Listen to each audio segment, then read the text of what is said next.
ప్రియాంక గాంధీ కాబోయే కోడలు అవీవా బేగ్, ప్రియాంక గాంధీ కొడుకు రైహానా ఇద్దరికి సోమవారం రోజు నిశ్చితార్థం చేశారు. ఎందుకు మరి అంత రహస్యంగా ఎందుకు చేయాల్సి వచ్చిందో తెలియదు కానీ మొత్తానికి కోడల్ని రాజకీయాల్లోకి ఇప్పటి నుంచి కాదు మొదటి నుండే దింపేశారు. గాంధీల కుటుంబంలో మగవారి కంటే కూడా ఆడవారే ఎక్కువగా అధికారాన్ని చేపట్టగలుగుతారు, అలాగే పార్టీని నడిపే దమ్మున్నటువంటి వారు అనే ఒక ఉద్దేశంతో బహుశా ఇప్పటి నుంచే కోడలకైతే ఆవిడ రాజకీయాలు నేర్పిస్తున్నారు. ఇప్పటి నుంచి కాదు, 2024 వైనాడులో ఎంపీగా పోటీ చేసింది కదా ఈవిడ ప్రియాంక గాంధీ గారు.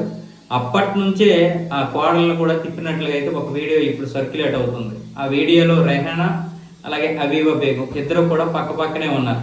మామూలుగా మనం చూసుకున్నట్లయితే నెహ్రూ తర్వాత ఇందిరాగాంధీ, ఆవిడ తర్వాత రాజీవ్ గాంధీ పరిపాలించిన పెద్దగా ఇది లేదు. తర్వాత సోనియా గాంధీ, వీళ్ళిద్దరూ మంచి పవర్ఫుల్ లీడర్ గా అయితే ఉన్నారు. కాంగ్రెస్ ను మాత్రం మలుపు తిప్పినటువంటి వ్యక్తుల్లో ఇందిరాగాంధీ అంత సోనియా గాంధీ కాకపోయినా మొత్తం కాంగ్రెస్ నాయకులందరూ కూడా సోనియా గాంధీకి భయపడనటువంటి వారు అంటే ఎవరు లేరు. ఇప్పుడు మళ్ళీ రాహుల్ గాంధీ వల్ల ఏం కావడం లేదు.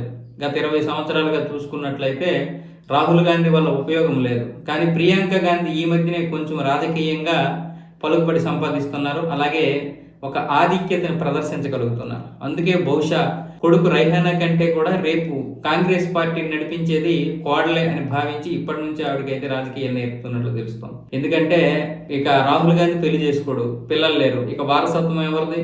ప్రియాంక గాంధీ వారసత్వమే పార్టీని నడిపించాలి. మరొక 100 సంవత్సరాలు అయినా పార్టీని తల మీదకి ఎక్కించుకునేటటువంటి ప్రజలు ఇక్కడ ఉన్నారు. మనం ఎలాగో వాళ్ళని ఆదరిస్తాం, ఆ గాంధీ పేరుతోటే వాళ్ళు అలాగా మరో 100 సంవత్సరాలు, మరొక 5-6 తరాలు వాళ్ళు చూస్తూ ఉంటారనమాట ఈ పార్టీని.